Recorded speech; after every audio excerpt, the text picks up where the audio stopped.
hoping that someone purchased the CD. It's called a spiritual erotic expression of love.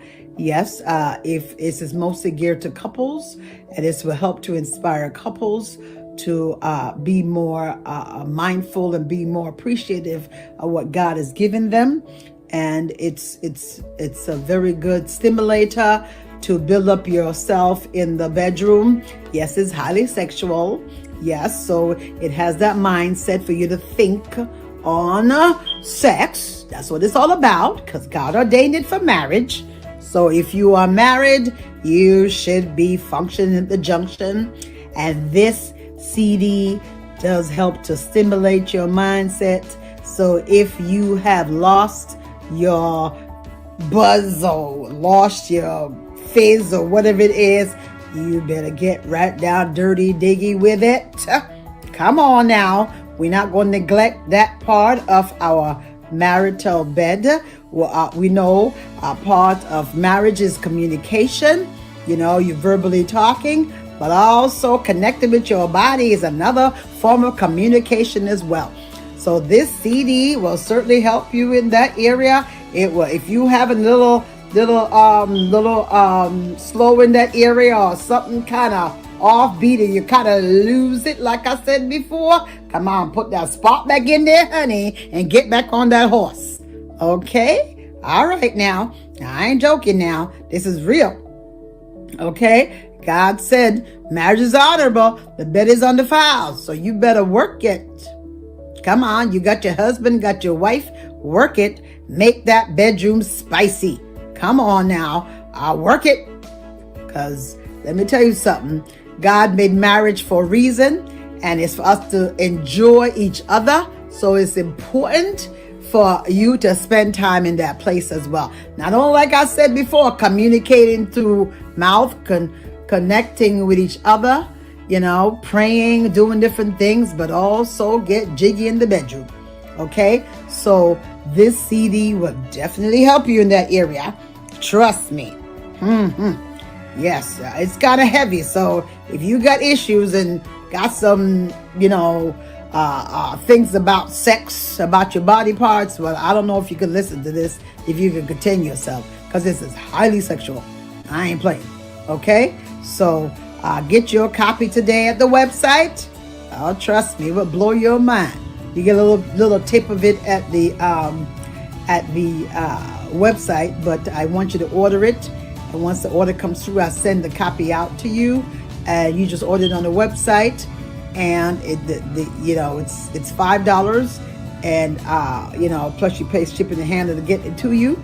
So, and order one for your couples. You got your young people getting married. Thank God, some of them are getting married. Give them a copy in there. Give them a copy of the CD in their gift bag, or something, whatever you're doing. Throw a copy in there. Buy a few. Give out to married couples to spice up their relationship. All right. So thank you. God bless. I'm an author, so my book, Things Left Unsaid Before I Do, is about questions that I wish I had asked, or I had gone in depth in before I got married. And those questions would have clarified certain aspects of the marriage to probably help it to be a bit better. I mean, not everything that the counselor or premarital counselor can help you with, but at least those basic things I believe should have been covered. So that's what it's about. A little over a year after I got married, that was my first marriage. I was at work and I thought about some of the issues that we were having, and I decided to it started out just by writing them down in my diary and writing things about them that I wish I had known and how to better deal with it. That's how it started. You can find my book via Shopping Assistance JA there on Instagram. And if it is that you want to order it via online, you can order it on Amazon. If you want to contact me, you can contact me via The Unfiltered by J, that's on Instagram, or Gloria Adigold on Instagram.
It's UMERADIO, touching your airwaves like something you've never heard before. Listen to UMERADIO. Let's talk. Relationships on UMERADIO. So what are we talking about? Marriage, dating, parenting, business, and love, emotions, sex. It's a conversation with me, Lady Misty, and DJ KTE on everything from hot topics to taboos. Join us Mondays at 9 p.m. live on UMERADIO. Follow us at Let's Talk Relationship Show on Facebook or on UMERADIO on Instagram. Let's talk relationships, arguments for the grown. Get the UMERADIO app to listen wherever you are. That is UMERADIO, one word.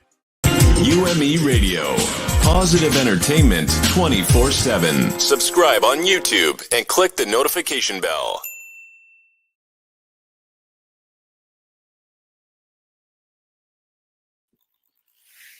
Welcome to LTR tonight, Monday night, and we're looking to have an amazing time. We have had some interesting shows the last few weeks, months, and it's getting interesting and more interesting. And we do thank you, listeners, for coming back week after week to sit in with us. And there's a word that we say: we dine together, we eat together, we break bread together. And tonight we're looking to have another pretty exciting segment here with my co-host. She might be coming soon, but until then we are here. My name is DJ KTE. That's what I go by here, and it's really a joy and a pleasure to have this opportunity to actually speak into lives on the different media platforms, be it Facebook or Instagram or YouTube or the different programs that we have. It's really a blessing, and so we really we really thank you for joining us for Let's Talk Relationships tonight. UMERADIO tonight. We look to really empower people around where we are and around the world. That's around the way and around the world. All right. So be it near or far, we really want to impact, and we really want to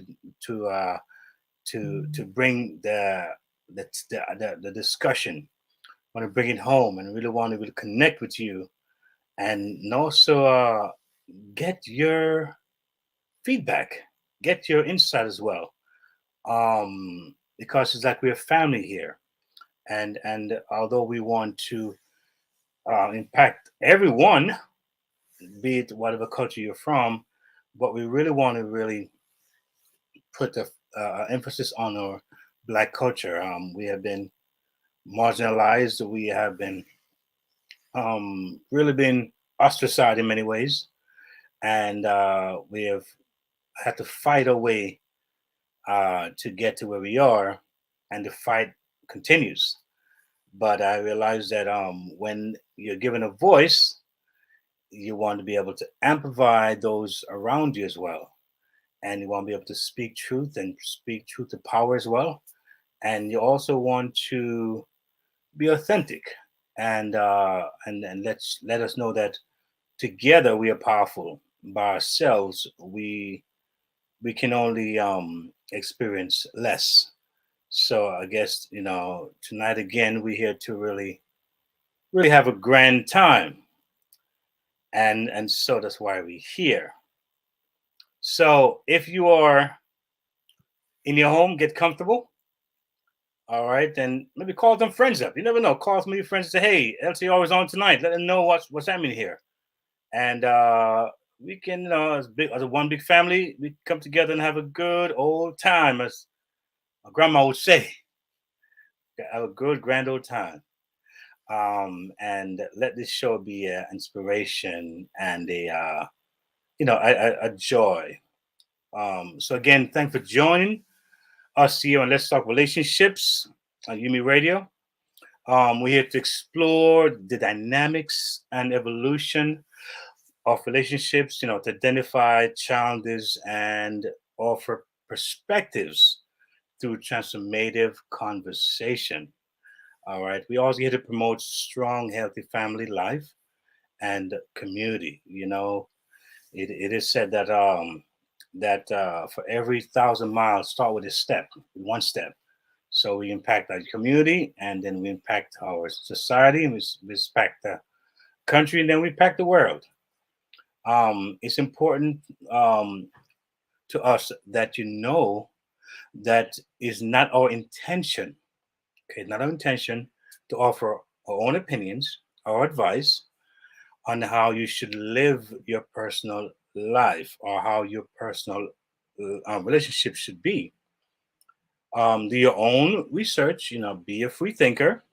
Make sure you are doing well in your own life and make sure that you have the necessary tools that's needed. And we wish you love and happiness. All right. So as we look forward to a great show tonight, I want to say a big thank you to all our partners, supporters, listeners, and viewers from all over the world. All right. And it's really, like I said, one big family here, and we want to keep it that way. All right. See, we know you could be somewhere else. You could be anywhere else. But the fact that you're here, we really appreciate that, and so forth. So, with that said, again, we welcome you to the show. And this is DJ KTE. And we don't have Lady Misty here as yet. She might be having some technical difficulty of why she's not here. But when she do, if she does, then we'll just make it happen as we always do. We have a really good chemistry, and we have been working together for a while. If you've been watching us for a while, and she's a really great co-host. Really enjoy her. And when she's not here, it's like I'm hopping on one leg. My left leg is a little, but sometimes you gotta just brace yourself and be prepared for that kind of thing. So here we are again tonight. It is now approximately, I would say, 9:07 p.m. and it is March 14th, 2022. And my, how time is flying. It's absolutely amazing how it is flying by. So I'm actually going to ask one of the producers to actually kind of set the stage tonight for this show. And we have a very interesting title tonight. And the title for the show tonight is 10 Reasons Why Black Marriage Matters. All right, 10 reasons why Black marriage matters. And it seemed like as of lately, there's a diminish in Black marriages.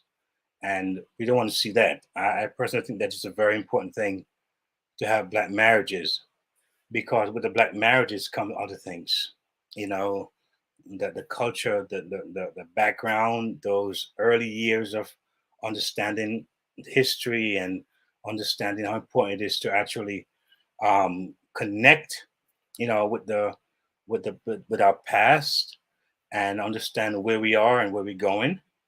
And I think the Black family, it really it kind of encompasses the idea of a healthy family.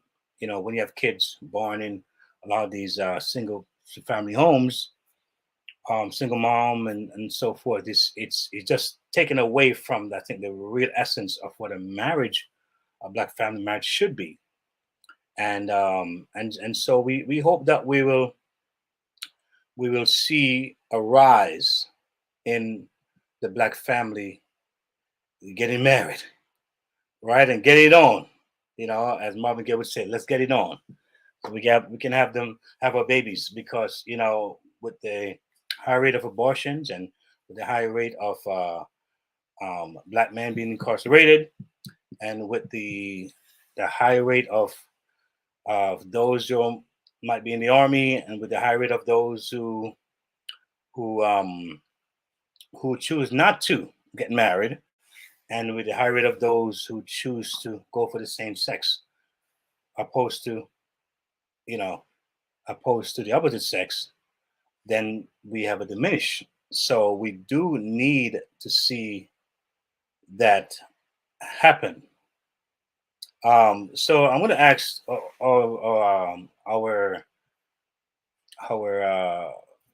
producer to play a video at this time, so we can get some perspective and look at these 10 reasons why Black marriages matters. Ran across a video while looking for an exemplary Black couple story to share tonight as we continue to celebrate Black marriages and the Black family. This is what one husband had to say about his wife. Yvette Nicole Henry.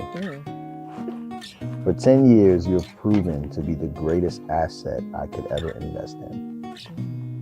When I've given you time, you return to me life-altering conversation. When I've given you nothing at all, you challenge me and inspire me to create. When I've given you patience, you've returned to me growth. When I've exchanged intimacy with you, you've returned to me children. Belief in Fatherhood, that is, BELEAF. We found them on YouTube, but you can also find them at BELEAFinfatherhood.com. The mission of this Black couple is to prove great fathers exist one day at a time. We want to share their mission statement with you. The writer wrote, "I was reluctant to become a father because I was afraid of this outcome. Once I was mentored by a good father, that all changed. Everyone deserves to see what being a good father looks like. I created Belief in Fatherhood to be the proof. To equip fathers, bring hope to mothers, and inspire children. Support beliefinfatherhood.com, that is BELEAF. Celebrating Black marriages and Black families. When you choose a spouse, you're choosing a teammate for everything. The person you will stand next to in every loss and win. The person who you will work through every struggle with. You're making a huge investment in your life. Every investment comes with risk, and when you choose wisely, some come with a major payoff. The partner you choose impacts your quality of life, for better or for worse. I am grateful every day to have Yvette as my teammate, my partner in all things, especially in parenthood, because every investment I make into her she gives back to me tenfold. You've made me a father, which has transformed me from a boy who made promises to a man that makes covenants and walks in purpose." Wow. Hey, welcome, Wow. Coach. Hi, how are you? Awesome. I'm doing well, thank you. Yeah, powerful video. What do you thought about the video, Coach Rick? Oh, wow. I think my favorite part, or the part that really sunk into me, was that end when he said, you something to the effect of you transformed me from a boy to a man, and to someone who not just makes promises but covenants. I think we need more of that. And that entire video, for me, I think it's applicable across the board of relationships. Just like I think when it comes to relationships like marriage, I think it's the same. It requires the same kind of considerations when you're going to business with someone, or when you join a company, because that is going into business with someone, because we make so many commitments. And I think sometimes we don't really stop and look at it and how we prioritize them, and what influences the value that we put on them. So, yeah. Yeah. I mean, that's a great point. I think that we spoke recently in one of our shows, it might have been the last show, where we talked about many people getting married. When they get into marriage, they get into marriage without the understanding of what really is at hand, at stake.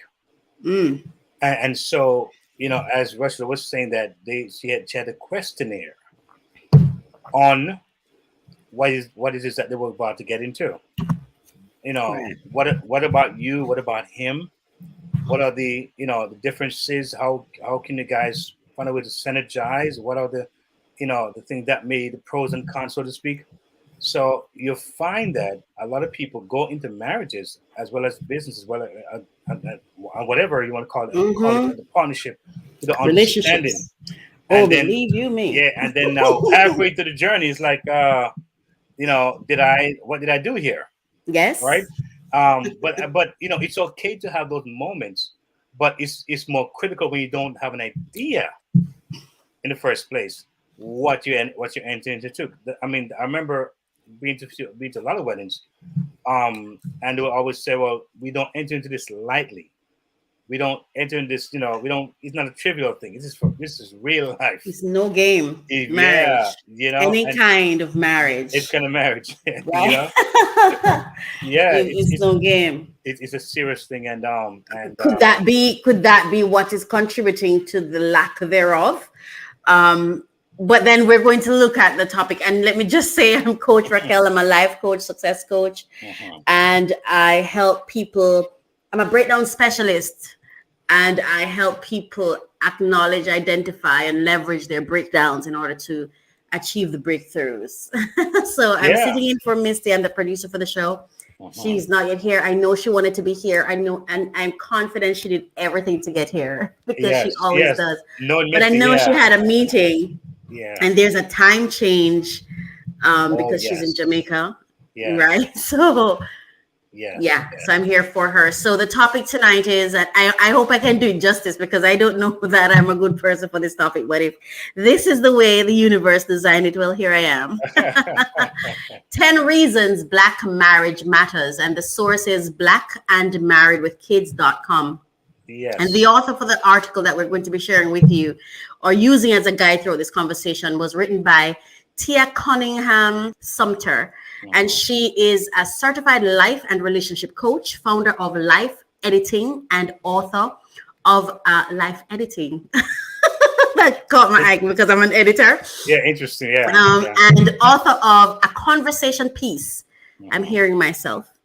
A Conversation Piece. 32 bold relationship lessons for discussing marriage, sex, and conflict available on Amazon. She helps couples and individuals rewrite their life to reflect their dreams. I like that. I call it life planning. She called it life editing. I like that. Tia has been featured in Essence and Ebony magazines and named one of the top blogs to read now by Refinery29. She resides in Chicago and her husband and 2 daughters. And the article goes, for the past 13 years, are you hearing an echo? A little bit. It might be it might be a volume there, but I'm not sure because I'm using a headset. Okay, as long as it's not bad for the listeners. Yeah, maybe turn on the buffer a little bit. Sounds like maybe a little distortion there. I'm not quite sure what that is. It could be the plug. It could be the plug or something. Maybe we insert it. Maybe that may help. I don't know if that helps enough. Okay, I'll continue and see if it goes away. Yeah, but it's better. Actually, it's got a little better right now. Just about now. Okay, that's great. That's great. For the past 13 years, Black couples, churches, and marriage-focused organizations all over the country has been celebrating Black Marriage Day. This year, the momentous occasion honoring Black love will be celebrated on April 3rd. That's next month, a couple weeks from now, right? Uh-huh. The day, which launched in 2003 by founder Nisa Mohammed of Wedded Bliss, started with just 30 cities and has now grown to more than 300 communities across the country.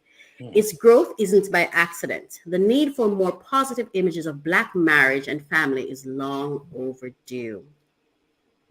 This celebration is by no means meant to insinuate the marriages of people from other races don't matter. It's just that Black marriages need a little extra TLC to combat so many of the negative stereotypes and images we see daily. There may be some from other communities who would argue there is no distinction between Black marriage and all marriage, but here are a few reasons Black marriage matters. And wow.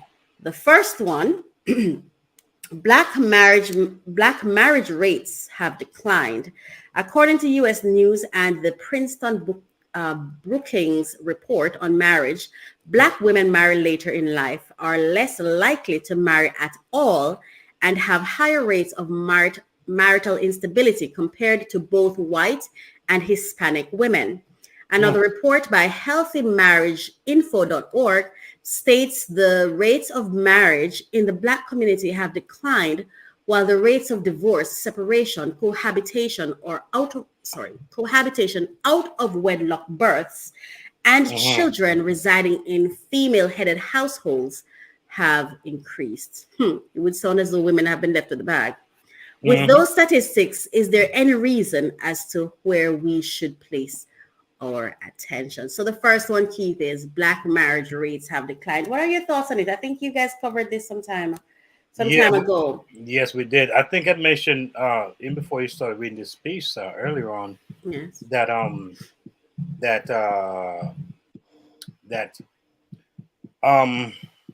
like you said, I guess economically, the way I think the culture has placed on marriages, right? I think that it has caused many to kind of not look at it as something attractive anymore. And I think the divorce rate that people see so often has caused a lot of people to say, well, you know what? It doesn't look too hopeful or promising. So why should I get in there? You know, when kids see their parents getting divorced and people around getting divorced, it doesn't seem to be a very attractive option. And then, of course, men, especially Black men, are finding that economically it may not be a viable option. And so these are things I think that affects the idea of Blacks wanting to get married more. And I think the second one is also going to answer the first question too. But if I remember correctly, in one of the episodes that went, they're talking about the disparities between what a Black woman is looking for as opposed to what they're being presented with. And then it also looked at the challenges that Black men were facing. And I think the second one here is going to actually address it. It's I'm trying very hard to focus. Like my mind is on Justice Smollett, and that's all my mind is thinking about as I'm having this conversation. Just that it just demonstrate the inequality of it all. And it I think, like you said tonight, when you said when Misty's not here, you feel like you're on one leg. I feel like Black people have been given basket to carry water, but people are looking at us like, why aren't you carrying the water? Yeah. Like, why won't you carry a full bucket? When the next one addresses it. The second one, number 2, says our images aren't balanced. The way that the examples that are being presented and showcased just doesn't balance out. Again, like I talk about the Justice Smollett story, you have a Kyle Rittenhouse and you have the person who caused Emmett Till to be murdered, and neither of those two people got any was never sentenced. Yes. Now here is justice, and by no means am I saying he did nothing wrong, but when did why is there a greater pressure for us to be perfect? Why can't we make a mistake? I mean, just the overkill. This speaks to it. So the author says, just turning on your television will remind you of how Blacks are viewed in the media, and not just viewed, but projected and showcased. It's intentional. Wow. From news reports to the negative portrayals of Black men on even our most beloved television programs, we are left desperately wanting more visuals of a healthy Black family. Do you know that Tina Knowles, that's Beyonce Knowles' mom, she did she collaborated with this guy, and they did a program, and I'm so sorry I can't remember his name, that's so bad, but they did a show, a docu-series featuring the positive Black men, because we have them. Yes. And there were persons who actually had problem with it. Oh, wow. And I'm not talking about just people of other races. I'm talking about our own race. Because one of I think, this is my opinion, the challenges that we face are more internal than external. Yes. I think as you were talking and opening the show, the whole time I sat there as we were talking about different types of relationships, I recognize it even in my own self, and it's something I'm working on. I don't know that I trust my people. And I don't know that my people trust me. Wow. But then it goes back to which is a major factor in yeah. Which goes back to how they talk about us, the stories about us, and you know what I mean? And we're not telling our own story, so someone else is telling it. And when someone else tells your story, they tell it however they please and however it works for them. You know what I mean? So I'm telling you, but we can turn it around. And as you can see that video, like I'm telling you, when I was going through and I found that video, I was like, wow, amazing. Amazing. Listen to how he spoke about his wife as an investment that gives him tenfold. Wow. I mean, let me ask you this, because you're a guy, like what does it take for a man to see that in a woman? Well, I mean, I think that I think many men see it. They may not verbalize it. But at the same time, I think. But is there any good in seeing it without saying it? I'm just asking. I'm not even, I'm just asking. I mean, saying it sometimes actually works best. Like most things that we do in life. Many men I know, especially growing up, a lot of men would say this, man, I love you. I mean, based on what I supposedly do, but they may not say it. Because see, a lot of these things are taught from young. The culture, the black culture has been affected in many ways. I always thought that even being young, even expressing ourselves, we're taught to just be seen and not heard. And not my goodness. So it affects a lot of what they do, even in life, even in their own married life, even in business. It affects that. That is absolutely true, and not just that, Keith, DJ KTE, but there is this pressure that comes on you. I don't know if I put it on myself or I feel it coming from other people, but there's this pressure of perfection. Well, there you go. You're not to say it wrong. You're not to do it wrong, or else you're banished. Yes.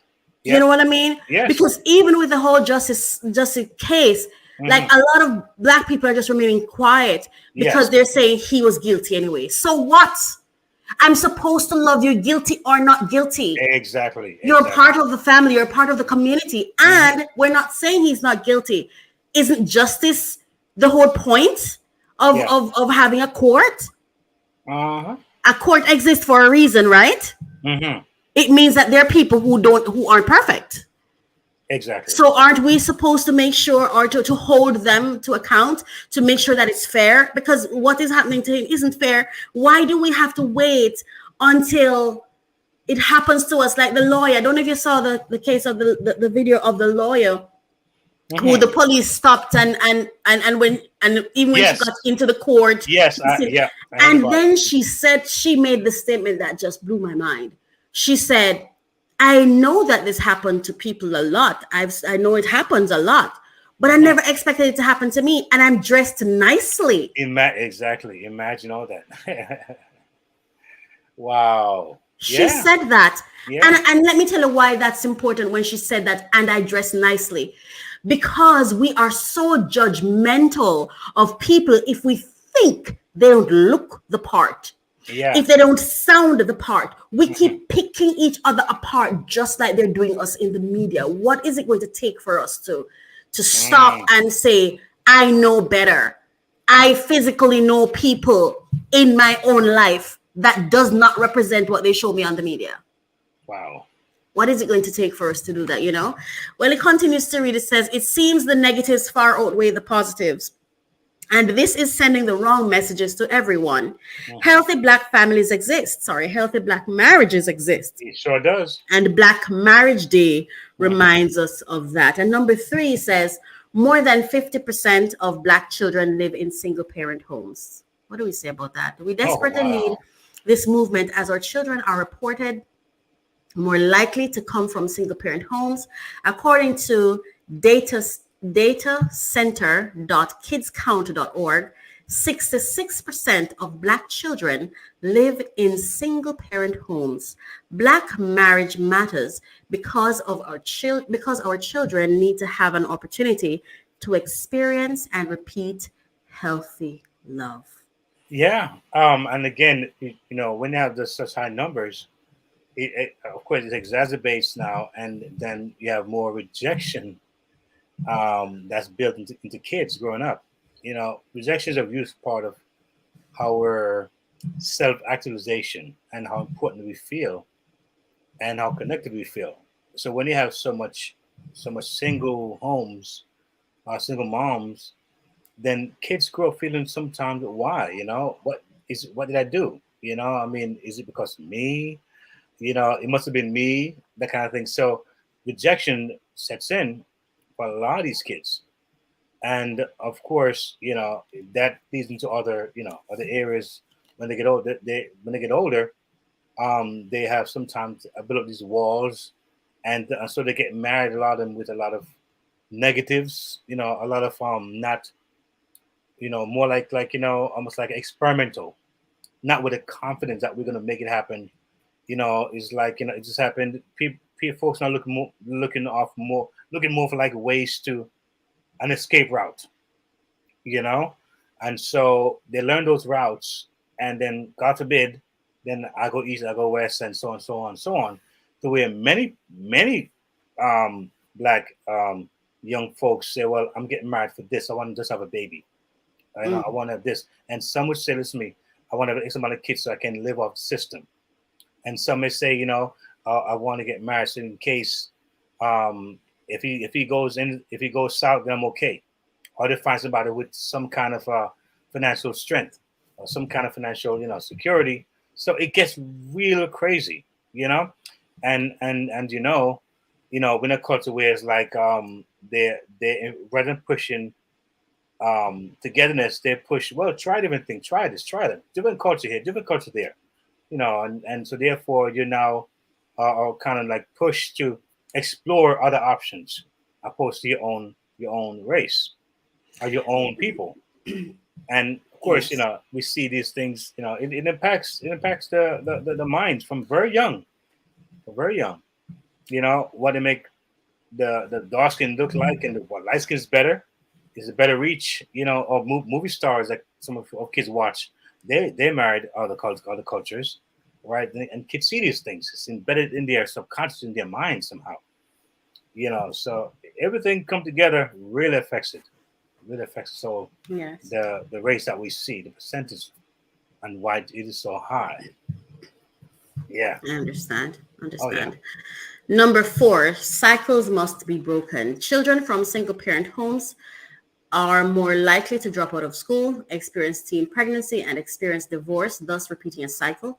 Mm-hmm. The more healthy marriages they witness, the greater the chance they repeat that cycle instead. That's true. Black children can't repeat something they don't see. Wow. Yeah. Interesting. That's profound.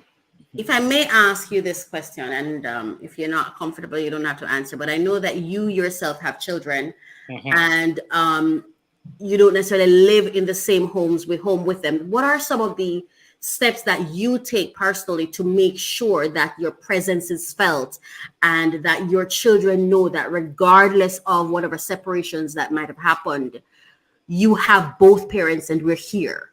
How do you, in your own life, counteract these negative messages, I guess is what I'm asking.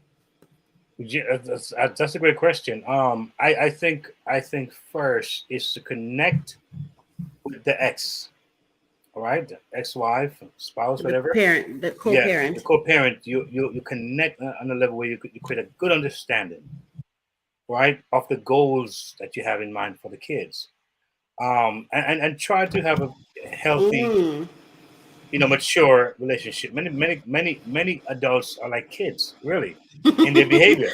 So were you watching Nick Cannon show? Yeah, He talked about it. So that when that's established, first the kids will see that. They will see, okay, listen, when mom and dad get together, I don't see war, I don't see fuss. I don't see strife. That's I important, don't see isn't this it? kind of craziness. And so that builds in them a confidence. And it's something, even though this has happened, they grow to understand there's something, this also is very healthy. Right, because they have to learn how to deal with breakups too, don't they? There you go. And how then you now, manage that. exactly. And then also and keep reaffirming in them that, listen to me, you're really, you're important, you're valuable, You matter. you Yes. matter. And so, and that way you The don't feel welfare matters. as if they're not the issue or cause of why you as a parent made some Yes, decision. that's important. And Yes. the other thing that's so important, there's an old saying, it's not about the quantity, it's the quality. Quality. So if you can make those times become quality times for those kids, yes, believe me, it they can probably be don't even so, remember the times you're not there, huh? yeah, they'll tire you. Yeah, you know, because of the so quality. you play with them, you joke with them, you mess around them Yeah. sometimes, and so like my son, for instance, I remember the first time I took him on a park and said, "Let's drive my car." He was like, "Huh?"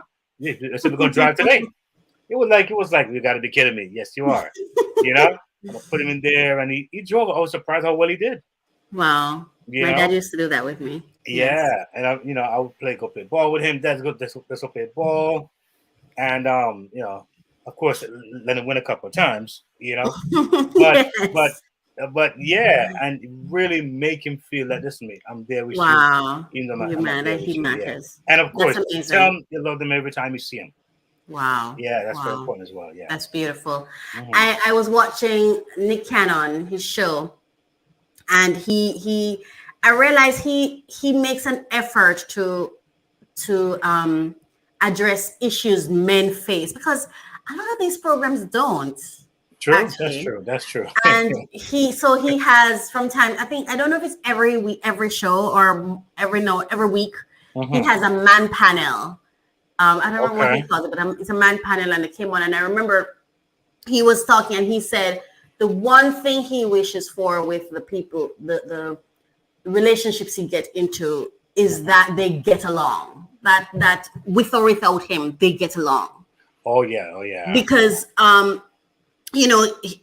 everyone gets to choose the kinds of relationships they want. They have to stay true to themselves. And for him, monogamy just doesn't work. And I respect that he recognizes that, he's self-aware, and he's saying, this doesn't work for me. So I'm going to have the kind of lifestyle I want. And these are the terms, and this is how I want to manage it. And I really, really like that. And I think that would probably help us a lot in getting in relationships. I had to learn it myself too. And I guess a lot of people learn it as they go along. It's not as though even though you have manuals and books and Bibles and whatever, it's not like you get up and read all of them all the time. So and even when you read all of them, your life is unique. You are unique. You are one of a kind. You would still need to do some learning as you go along. You know what I mean? Yeah. So I think maybe as I listen to you and I listen to that video that we started with, perhaps what needs to happen is community, like people talking with each other and sharing resources and I think there's a shift happening. Do you think there's a shift happening in the Black community right now? There's a shift, and I think that it's more financial. I think now, and I think financial leads to other things, areas too, because the one thing other cultures have had, and they're ahead of us in, is the financial part of it. Because you see, financial empowerment is a major part of why people do what they do. They travel more. They tend to access help services. It's more. They may spend more even on their emotional health. Yes, mental, because the cost. The many people says to me, "I'm gonna pay $80 when I got to buy kids some diapers or something." It's kind of crazy, Yeah, gas price. You have to juggle gas price. So some things become a non-issue, and it's more welcome. It's done more quickly.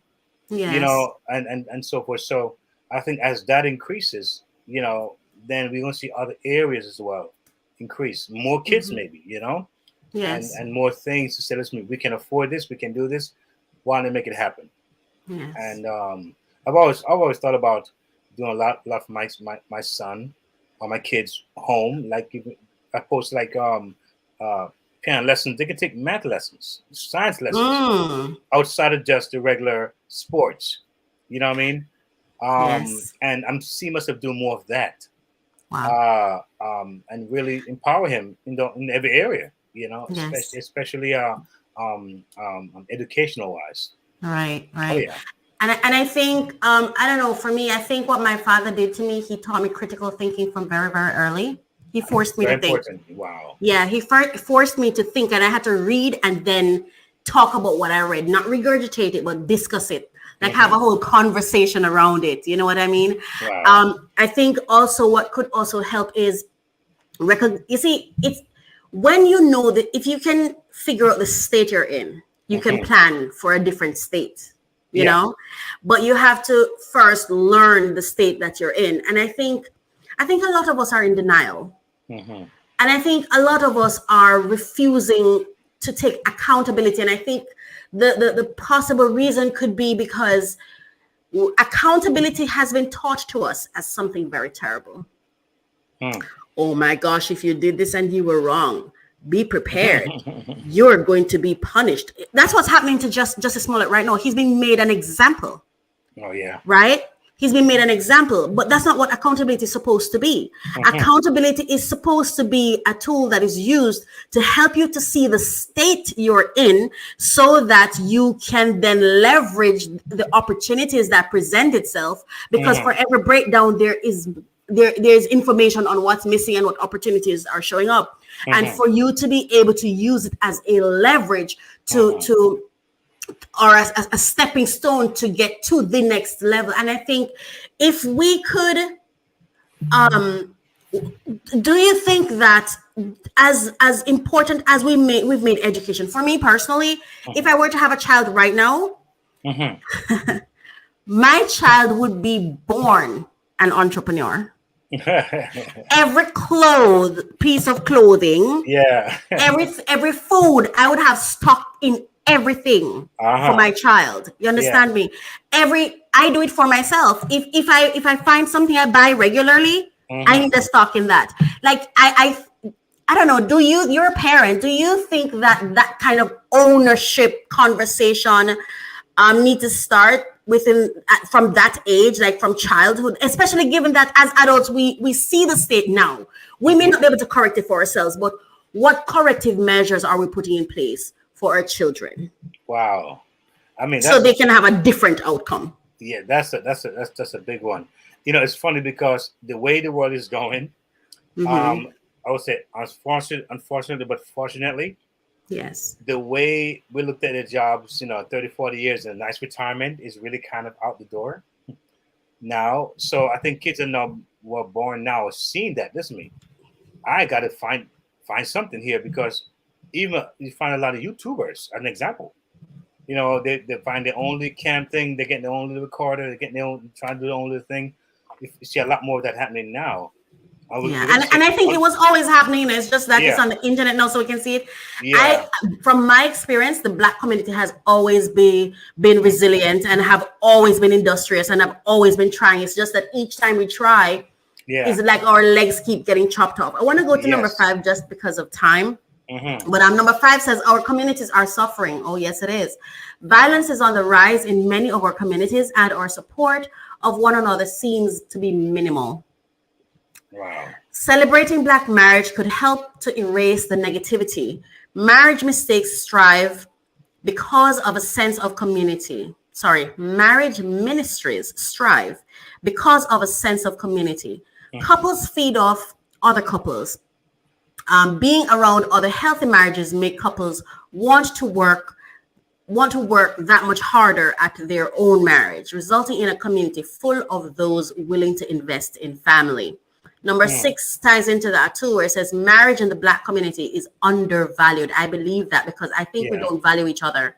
If you've seen a few instances of marriages actually working, you too may be less likely or interested in getting married. True. A celebration of Black marriage reminds Black couples of how amazing marriage can be and the benefits that come from being married. According to weddedblissinc.com, a few of the benefits are a more satisfying relationship, a better relationship with children, and a decreased risk of substance abuse. You know, Wow. I think we can hope all day long, but the truth is going to stare us in the face. And until we get, I don't know. You know, Do you feel valued by the Black community? I mean, you know what? I think that, I mean, the Black community is really divided, right?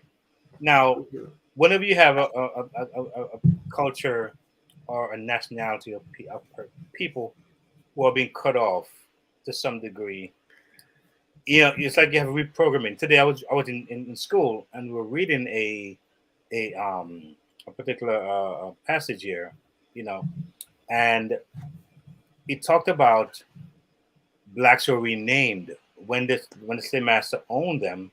They would take on the slave master's name, all right. And if that slave master was sold to somebody else, then it would take on that person's name again, all right. So you talk about some serious out of place things that went on. So again, it's like getting a lot of toxin out of the system. There are a lot of physical things that happen to us, but the mental thing as well is just taking time to unwind, and it's like a clogged pipe. It's a process. You see, so it's taking time. No, the water's running, but it's taking time. You know, I mean, okay. I look at my own self, right? Yes. I don't like math. I never liked math. For some trauma reasons, being young, and grew up as a grown man now. I'm dealing with accounting things, and I'm literally scared and dread the entire thing. Now it's funny because I don't think it's by accident that they made us think about math the way they made us think about it, because math is directly connected to wealth. But I give it a joke. Great point. And and I think this past week was the first time in a business setting where I had to address numbers and accounting. I'm like, you know what? Wow, this thing's really important to get under your belt. It's good to have this thing as a part of your understanding, the fundamentals of, you know, loss and gains and profits, and, you know, and how to really maneuver it and understand it. And it's probably not the first time you've done it, or maybe other persons have said it. You just had, but this is when you got it. It's like yeah, but I'm like, it felt like, no, it was more like a fun experience. Like it's like empowering, like a happy feeling. Like, wow. What inspired that? Empowered. What was there a reward? Was there, like, what if you were to teach someone about this? What is it that got you to this place? Because if we work together, right? Yeah. So if I may say this, it's not the first time you've been asked to do it. It's not the first time you've attempted to do it. What changed? What made it this time round? Who did you have to become this time round? Or how could you, what kind of self-leading did you have to do that? That may be a lesson you could pass to someone else. Well, you know, it's kind of funny, right? But you know, when you when you stay into something long enough, you realize that there you have the option become very, very, very small. And when you realize that, listen to me, this thing can cost for not knowing. It can cost for not expanding yourself. Of lack of knowledge, of information, right? And also working with someone who really not only show that it's important, but actually pushes you to as well. And I mean, you've been one who pushes me in directions where I thought it was really fantastic. Sometimes I think that the black man doesn't want to be pushed by the black woman, and vice versa. But I think in this case, it's not necessarily the greatest feeling in the world in the process of it. But when you see that at the end of the day, we are all connected. You know, it's funny. I had a thought about men and women recently, just in my own realization that men, and how we understand it from the biblical perspective, and my understanding is that the female came from the male. Female came from, so it's my own self. So when I mistreat the female or don't understand that, I'm actually doing injustice to my own self. It's connected. And it's the same with people to people, you know. So I think the mastermind of the one who came to manipulate us was to make us not like each other, not understand that we are connected. So when you see yourself not connected, it's easy to actually mistreat each other, and that sees the importance of having that connection. Yes. You see, so if I'm a male and like, you know, think of Adam in this case, and Eve came from his rib, and he looks at Eve with disdain, then what's he really doing? You see? Yeah. But see, when that happened, he was asleep. He probably didn't even know where he came from. He probably didn't know where he At least that's what the Bible tells us, right? yeah. It seemed that way, right? He didn't know where. But this, I guess, I get what you're saying, and thanks for sharing that. But I think, I don't know. For me, it is so clear to me that how I interact with you comes back at me, because if I believe in this whole creation story, we're all connected to the same body. Yeah, yeah. And I learned from a very young age that it's gonna come right back at you. And I think when I didn't really grow up with my mother, so it took me some time to learn her and love her. And I remember the first time I saw her and saw that she looked just like me. I looked exactly like her. Yeah. I realized, you know, I'm telling you. Anyway, I'm going to go to number 7 because we have 3 to go and we have 10 minutes. Yeah. Oh, yeah. 10 minutes, yes. So number 7, Black couples are, thank you for sharing that though, Keith. Black couples are less likely to seek marriage help. Yeah, help seeking. And again, it goes back to that fear of being yourself, fear of expressing yourself. I always go back to, if we say that our foreparents who were slaves used language to get away, to free themselves, why did we abandon our language then? You see, once communication is cut off, you know, and you know, one of the things I've always noticed for me personally is the man who drinks and curses and carries on has no problems. You know why? He lets it all out. We keep it in because we want to be nice and kind and perfect. And, oh, I can't say it like that. You know what I say? Let out what you feel however you can. Ask God for forgiveness after then. He restores, right? That's a very interesting that's a very interesting approach. But I think that there are those who are genuinely, they have been genuinely transformed, and they just know that this doesn't work for me anymore. I'm not saying it shouldn't or it should. I'm saying that's why I said you let it out by whatever means necessary, because keeping it in does not help you. It doesn't serve you. I think there's this perfection thing, and it starts with Bible. Yeah. The amount of minutes I have will not allow me to go there, but it starts with that perfection in the Bible. You need to be perfect. I have absolutely no interest in being perfect. Absolutely none. So I'm just telling everyone who interacts with me, I will be imperfect. I have no intention, no desire to be perfect. But you know, but it's funny if I perfection hurts. But perfection really is not how people see perfection. You know, I think the Bible said, "Be perfect before I am perfect." It means that I'm referencing. I'm not even referencing the Bible. I'm referencing the way we treat each other. I'm referencing when I speak and I'm expressing myself, and you're like, "Oh my God, why are you behaving like that?" Maybe that's the only way I know how to. And maybe your silent action, what you think is silent, isn't so silent, because and this is just, I'm not even talking about you personally, but if I'm speaking with someone, I'm interacting with someone, and all that's coming out of them is toxic, something has got to be wrong with me too, because I'm the one interacting with them. So if I am so pure and good and I'm interacting with you, shouldn't that rub off? I'm just putting that out there. But Black couples sometimes suffer in silence. Believe you me, I was one of those persons, suicidal for most of my life, because I was in silence, because I didn't want to say those words, because I didn't know how to even let out what I was feeling. And there was so much gunk coming at me. There was so much perfect lies coming at me, perfect rude behavior, passive aggression. And you just sit there like, how do I respond to this? I don't know how. And I got to a place where I just had to let it out. Just scream if I have to. But you know, if you think about just it, scream. but you know, Just let it out. Yeah, but if you think about it, one has to be where they are, where they are, and do what they, because see, sometimes a lot of people do things out of survival mode. And that's all I'm So, saying. That's all I'm saying. We have to create an environment that people will seek help no matter what it's going to look like. They should be, I think if someone in front of you is bawling and crying or screaming or whatever, that is help seeking. We've got to be able to learn to acknowledge and recognize help seeking behaviors. They don't always look like I need help in my words saying to you, help me. Sometimes it doesn't look that way. Sorry, I'm getting all passionate about this. Yeah, but the thing is that I think it has all been that way because people have always responded the way they respond.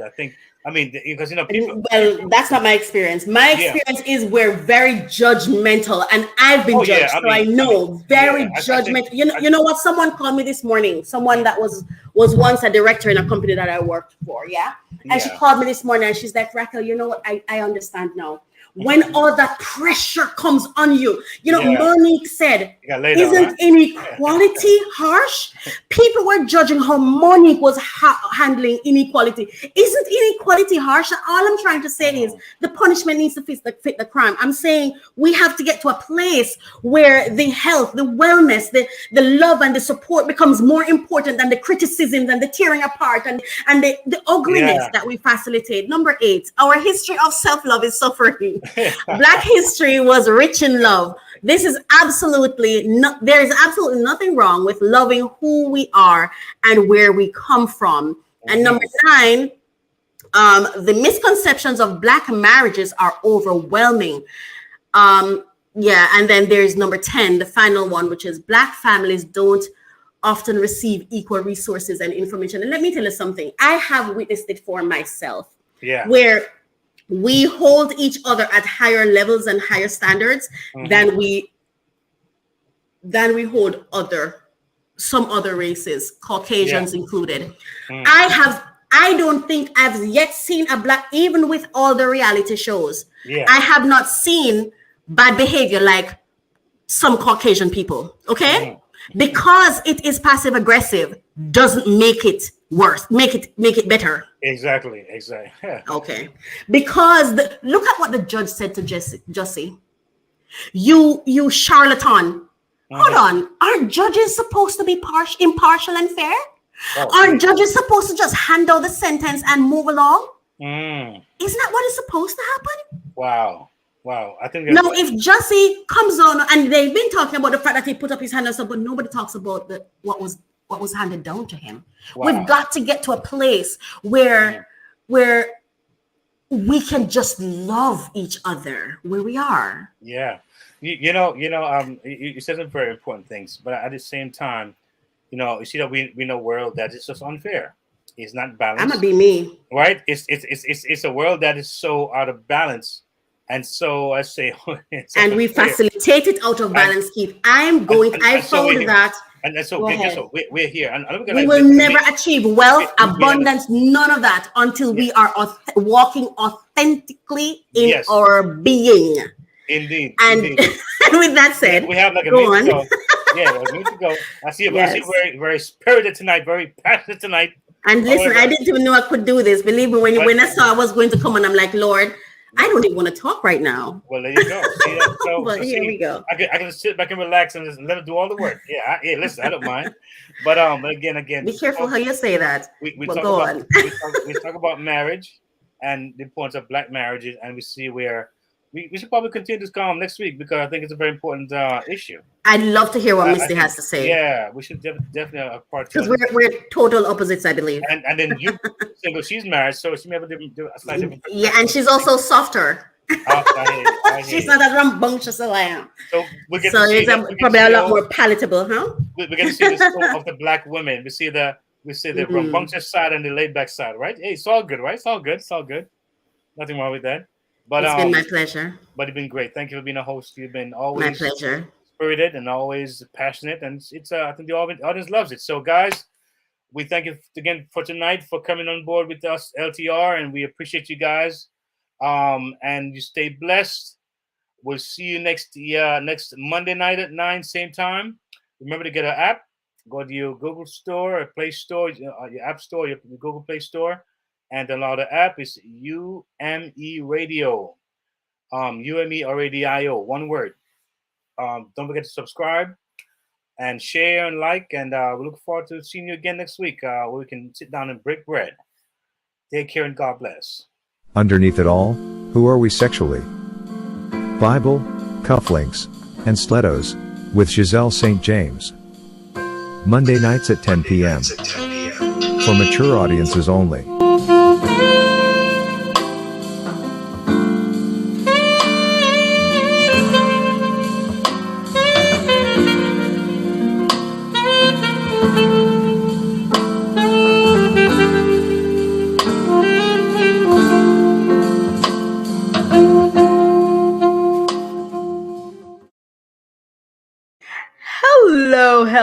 Hello, everyone, and welcome to another Monday night where we talk the things them. Yes, man, it is time for Bible, cufflinks, and stilettos. And of course, you know that I am your host with the most, Giselle St. James, your author. I am your counselor, and I will be here with you tonight just to talk through some things with you. And what a show we have for you tonight. I cannot wait to get into it because we have a lot of things to talk about. As you know, we do this show for the main objective of talking real and practical things and talk about those issues that couples may face on a day-to-day basis, especially as it relates to their sexual expression, their sexual relationship, and also how to improve it. So we always give persons good advice. Well, we try to, and we always try to open the minds of our viewers so that you can be better for having tuned in to our show here at Bible, Cufflinks, and Stilettos. Now, I want you guys to check in. Let me see you guys checking in because I want to see who's here tonight. I want to see who is here tonight. So tell me who's here so that I can shout you out because I'm always excited when you guys join me in here tonight. So guys, don't forget to like, comment, make sure you share, click the notification bell as well so that you'll always be reminded about when we go live again. And listen, don't forget that we are always on at 10 p.m. on YouTube on the UME Radio app, and we will be on Carib Vision on your television screens. Exciting stuff. All right. Now, in our show tonight, in our wonderful show tonight, we're going to be having the sex talk. That's right. We're going to be having the sex talk. How to talk about sexual desires with your spouse. Ooh, let's talk about it. Come sit down with me. I want you to call your spouse, get them in the room, and the two want to sit down together because we're going to be talking about some real good things. Listen to me. Tell a friend to tell a friend. Tell a friend to tell their friend because it's about to go down. Come on, join the conversation and let's tell each other the truth because I also have a guest with me here tonight and I'm going to be introducing her a little bit later and she's going to be talking about it with me, how we talk or share our sexual desires with our spouses. But before we get into it, as you know, we always do our self-check exercise. So repeat after me, whether you want to do it out loud or just in your mind. We want to get you ready for tonight's session. So, I am present and in the moment.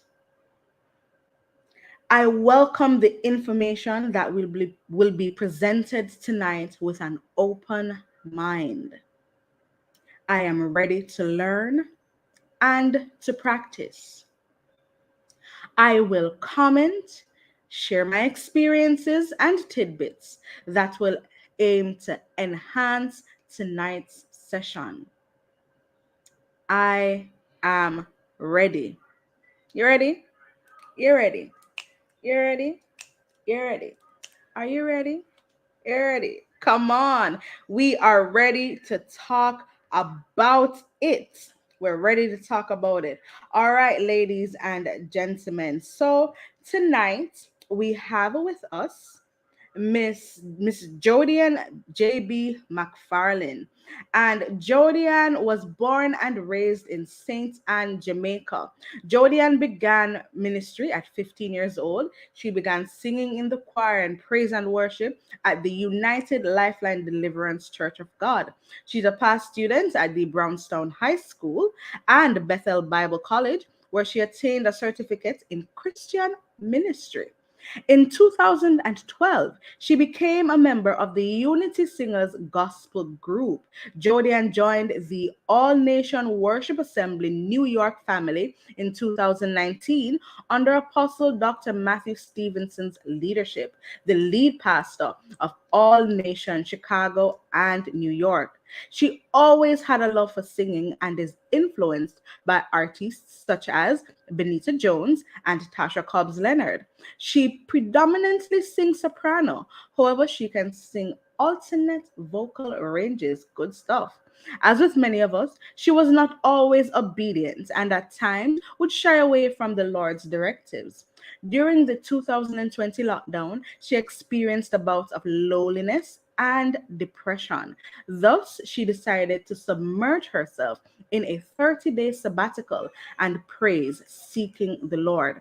This sabbatical time would have her emerge with a new identity revealed, and her new single thus birthed the social media program How Did I Discover My Identity in Christ, aired on platforms such as Instagram, Facebook, and YouTube, Saturdays at 1 p.m.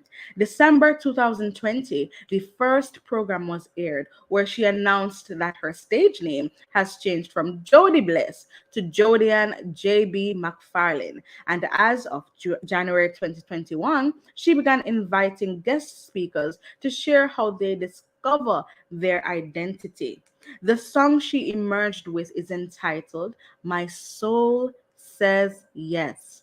The theme scripture, Mark 14:36, exemplifies what it means that when your soul says yes to the Lord, it is wholly sold and sold, and you now turn everything to Him. It does not matter what is going on in and around you, your complete trust is in the Lord. This is the aim of the song, that her audience also will come to that place of saying, Yes, Lord, I totally surrender to your will. Jodian is here, and she'd be honored to collaborate with such artists as Benita Jones, Tasha Cobbs Leonard, Kevin Downswell, David Wilford, Miranda Curtis, Todd Delaney, and Jessica Reedy. Tonight, we are so blessed at Bible Cufflinks and Stilettos to have Jodian J.B. McFarlane with us. Welcome, Jodian.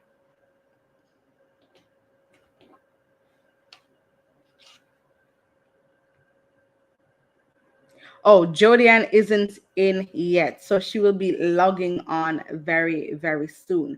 So as she gets ready to come in, I just want to start off with what we're talking about tonight. Now, for many persons, when they're in their relationships, you find that their ultimate desire is to always have a wonderful sex life. They may say in their minds that this is what they want. They want something satisfying. They want something that is long lasting as well. But sometimes we find difficulty in communicating this to our spouses. We're always wanting something different. We're always wanting something exciting. We want something that is passion fueled. But we have so much trouble actually communicating that whole idea, communicating that vision. And we find that with many couples, when this talk comes up, you find that you shy away from it. Is there anybody else who has that experience? There's things that you want to try, things that you want to do, but when the talk comes up, you have a little difficulty with actually admitting that you really want some things. You know what I'm saying? And sometimes, our spouses will even suggest the things, but we are so afraid that we might get judged. We don't bother say anything. And it is just probably that thing that will unlock so many things for us in our sexual lives, especially with our significant other. So, we're going to talk about how exactly we are going to share our sexual desires with our spouses. So, Miss McFarlane, are you in? You here now, Jordan? All right, so let us go on. So listen to me. If you don't grow together sexually, the relationship goes stale, don't it? Listen to me. Let's not beat around the bush. If we don't grow together sexually, the relationship going to go stale. We might have a good communication strategy where we're always talking, we're each other's best friends, and all of that kind of thing. We go out and we have fun wherever we go in, and all of that. That's wonderful stuff. It could be that the person is good to the children, and yes, that's something that you want in your relationship. But that part that we really need to sort out, sometimes it get neglected. Remember last week when we talked about maintenance sex? Yes, man, with all our responsibilities, sometimes sex itself gets neglected in our relationship. So how do we talk about sex? How do we get that conversation going? How do we talk about our desires to our spouses? Because sometimes we can talk to our friends, don't it, Jordan? We talk to our friends and we say we want this and we want that in the relationship. But when it comes to having that one-on-one conversation with our spouses, sometimes we clam up. Why do you think that's so, Jordan? I believe that sometimes because we know our spouse, it we know the reaction already. We already know that it's going to be a no. Don't talk to me about that. Don't ask me that. Are you crazy? So we are really timid sometimes to really approach the person about that. So true. So true. I remember having a conversation sometime, I think maybe about a few days ago. And my friend was saying that, I've always had a fascination about anal sex, but I've never said it to my husband. So I said, so you sure your husband wouldn't try it? She said, oh, no, I know the answer to that already. That's a definite no. That's a definite no. And I'm saying, oh, but have you asked him? She said, I know he's going to say no, so I am not going to go any further. Yet still, this is something that you want to try. I don't. It's 2022. Not true. It's 2022. This is like in 2000 when we were talking about oral sex, and everybody's like no, and 10 years from now it's like, oh, okay, that's what really didn't really want to talk about. But it is really something that I think you should really talk to yourself, because I want to share this with you. I was watching Madia movie. I don't know if you got a chance to watch this Madia, okay? But I watch Madia, and every time I watch Madia, I love how she does her thing. Right, you know what I mean? Yeah. But there's a quote that I actually pull out, and I was so blessed, and I want to share it. And it is, I think it stands out so much. Where did I say it? It's Maddie, I think I said right. One of the things he said, when you marry, you don't just say I do to one person. Come on. You don't just say I do to one person. Not And at when she all. said it, and then she explained it, she said, you don't just get married to one person, you get married to different version of the person. Because Ooh. over time, the person change. And that is Mhm. what we don't embrace the change. Yep. Yep. 5 years Yep. from now, yes, So no, true. I'll say, oh, husband, I'll never try oral sex, So but true. oral sex or anal sex and stuff like that. But Mm. you watch a movie and there's a, So true. there's a tick that went on, or maybe your friends talking about it or something. But over Yes. a period of time, there's a level that maybe I want to try, maybe a one time. Want And to be. you're Mhm. married. What are you gonna do? Who are you going to Yes. talk to? Who Who are you are going to you going talk to to? talk about sex? Tell me. Oh, Let talk me about it. have a mind. Come Who on. are we going to Come talk to? on. Who are we going to talk to? If Ooh. it's not our spouse, who That's are we right. going to explain what is going on with us sexually? Yes. Yes. Yes. Who are we Yes. going to talk to? Yes, we may be scared, but listen, cook some nice Come on. nice lingerie on and say, baby, Yes, let's talk. man. You Yes, must man. know your man. Come on. That's You right. must know your That's man right. and try to That's get right. comfortable and get him in his comfort zone. And baby, I really Yes. want to talk to you about something, but I really don't know how you're going to take it. But this is Mhm. really on my heart because sex is a two-partner thing. Mhm. It's a Mhm. two-partner thing. You get in, please. Listen, I'm 33 years old and I'm not faking no more orgasm. I'm so Oh, come on. listen. The blood of The Jesus. blood of Jesus. I've done some Academy Award winning performances in my life. Oh Yes.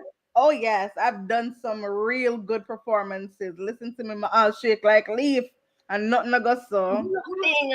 No, no more. Nothing. I tell myself that no more will I fake an orgasm. Yes, That's when right. you fake orgasm, a lot of women, any woman say they have not fake an orgasm, Lie to my tell. lie, Lie. lie, Lie. lie. Lie. Lie. Trust me. And that is facts. That is Mm-hmm. facts. So listen, Yeah. we gotta plan something. Talk to the spouse. What he love. Yes. Take him to the Yes. movie. Something. Yes. Yes. Let's talk. And you know, Maybe let's talk about this.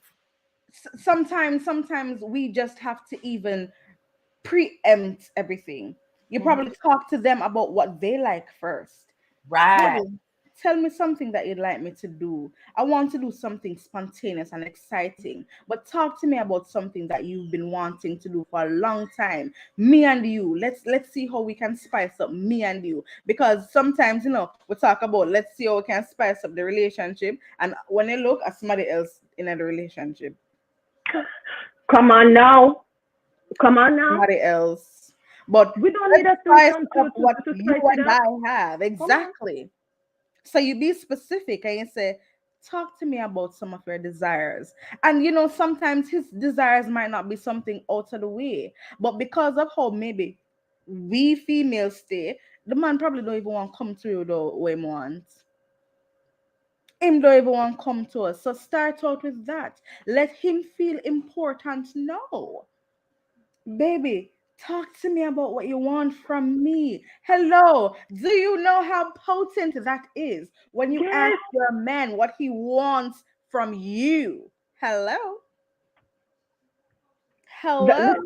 that, that is so true. And a lot of people think it's spicing up the relationship is putting somebody else in the relationship. Come on now, Mm, no. Mm-mm. mm-mm, Mm-mm. mm-mm, mm-mm, No. mm-mm. No. No. Not at Mama all. and Papa thing is ain't gonna work no more. Okay. Mm-mm. No. Yes, you have, and you also have people that have different issues. You have people that have different issue with men. Have Mm-hmm. a little maybe health issue, right? Right. And Yes. and Yes. and you Yes. need to spice it up a bit. Yes, you Exactly. can put a little toy and stuff, but I All don't that. believe. I don't. This is me personally. I don't believe that the toy should overdo Overthrow the what relationship. overthrow relationship. Yeah, Yes, yeah, it's a spice. right. It's a spice Mm-hmm. and it's a spice, but I don't think Yes, this should always be a part. exactly. It shouldn't always be a part Part unless of it. you're greedy. And some women are. Yeah, let's talk about it. Some women are. Some women are. Yeah, And yeah, yeah. most of the toys mostly for men use the toys too. Like, Yes, come on, they let's not do. go They go do. go. They Pack it, do. but They do. They do. They yes, do. Mm-hmm. and I believe it. People will say to me, Jody, you too open. It's fine. Everybody having sex. I don't see the secret. I don't Mm-hmm. get it. Everybody's It's having sex, not. Exactly. and it's okay. I listen, men. It's okay if you want to feel a little fun at the back. I was Mm-hmm. talking to this guy at my job, and we were talking about sex, and I spoke about sex for men, and I'm like, if a man like when their butt is tingled, it doesn't mean that you're gay. It It does has not. nothing. This has nothing to do with being gay. Mm-hmm. Just That's like your how women preference. like, it's just your preference, is what you like. Just like how some women like to be fondled around there, some men like it too, and this is okay in within the relationship. The Bible said, the Bible, come on now, the Bible said, Mm-hmm. oh Jesus, Mm. everything that me and my spouse does is not It is sin. undefiled. It It's cannot be. undefiled. It's It's undefiled. What is undefiled. undefiled? What is the meaning of undefiled? Nothing wrong with it. Nothing no dirty about Nothing. it. Nothing is dirty about it. Nothing is dirty about it. Dirty is good. Come on now. Mm-hmm. Come on. I see what you did there. I see what you did there. Come on. I see it. I see it. Yes. Dirty is good. Dirty and Yes. nasty is good. Yes. See, Yes. I'm getting Worked all up. sweaty. I'm Listen, this conversation is so hot. This so is so hot. hot Oh my because God. we have to get to a place where we can actually be so open and transparent, because you know what, you talking to me about what you want to do in your relationship is not going to save your relationship. It's not going to make the sex better.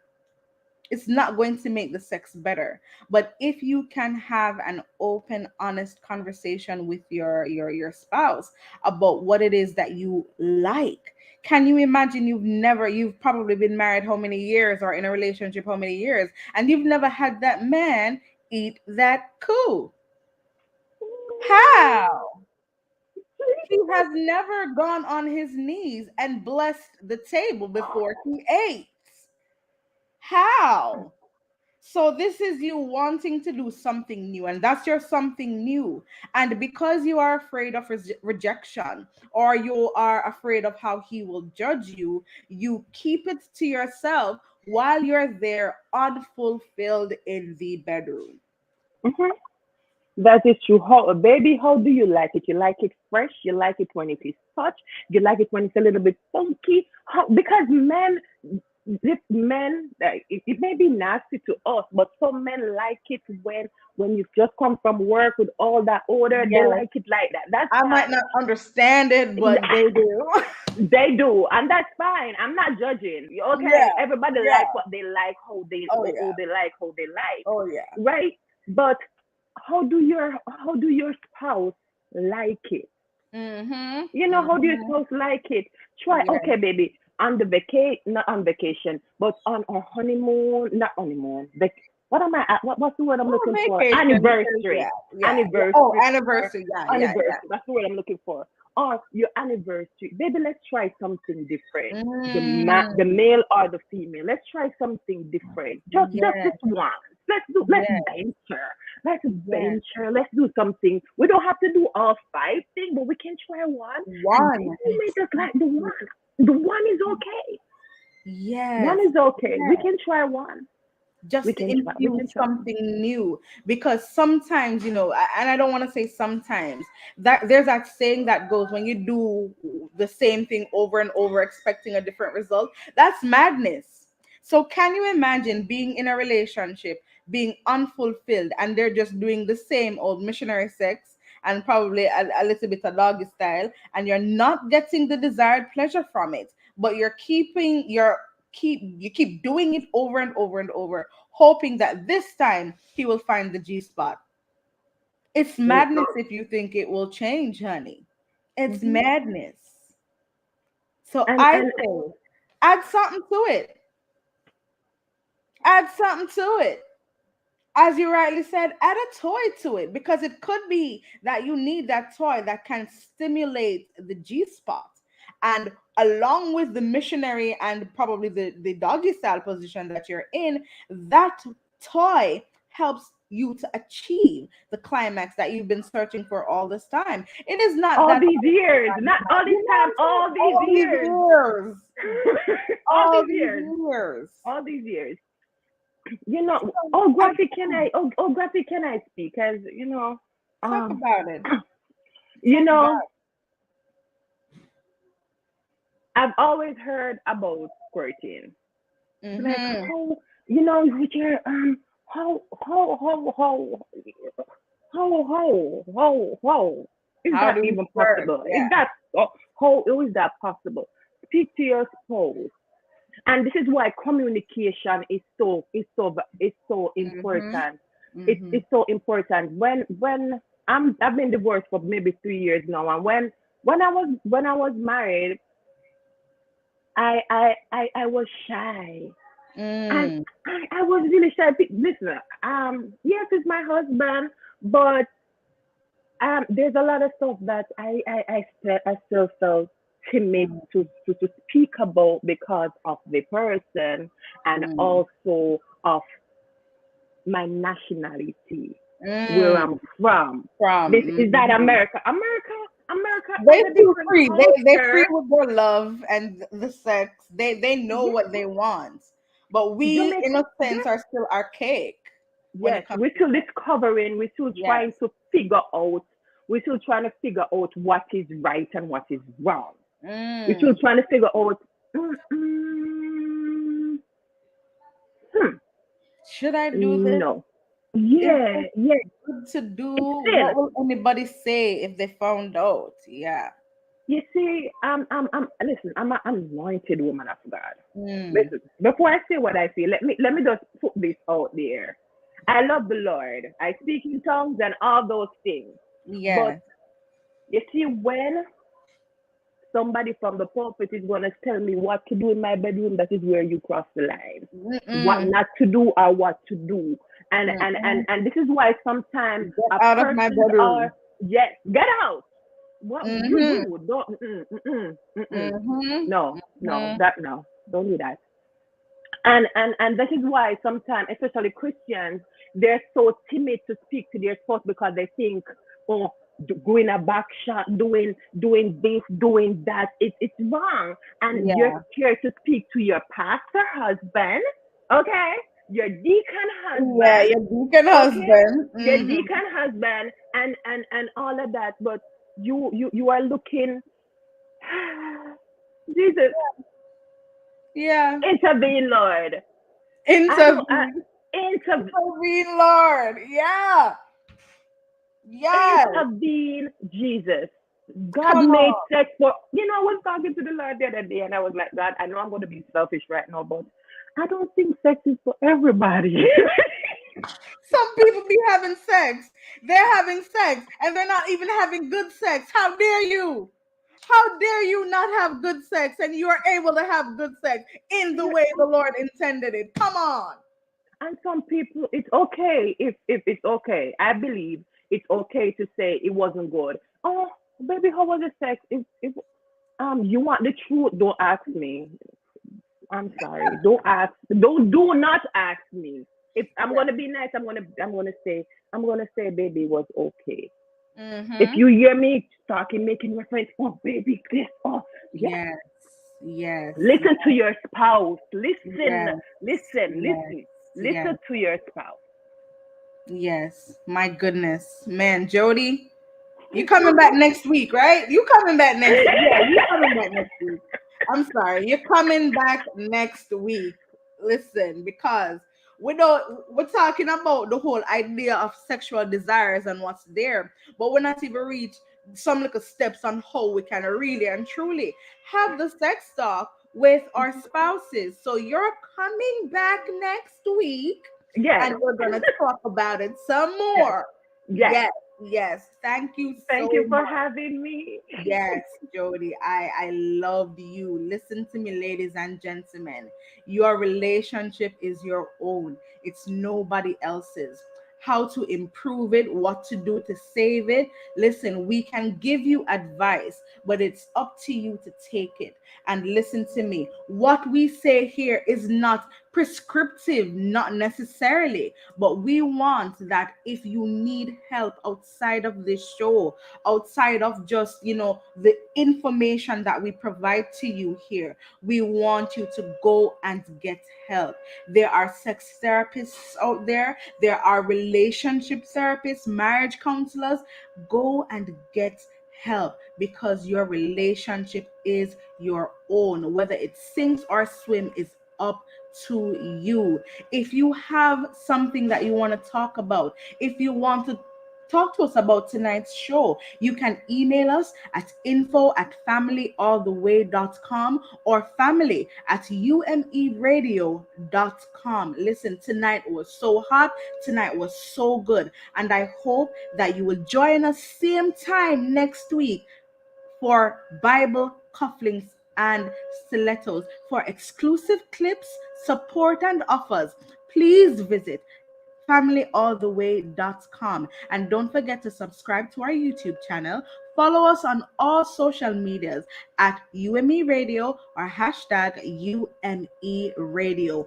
It has been wonderful hosting Bible Cufflinks and Stilettos tonight. Remember, continue to have good sex as the Lord ordained. Did you find this information helpful? Please let us know. And if you have a topic on your mind, which you would like for us to talk about, do not hesitate to reach out. Email us at ltranswers@gmail.com. For access to resources and additional information, please sign up free at our support website, www.familyalltheway.com. If you need help, connect with Dr. Faith Walters at www.familyalltheway.com/therapy with Dr. Faith. Get the help you need to develop and maintain strong, healthy relationships. Thanks for watching.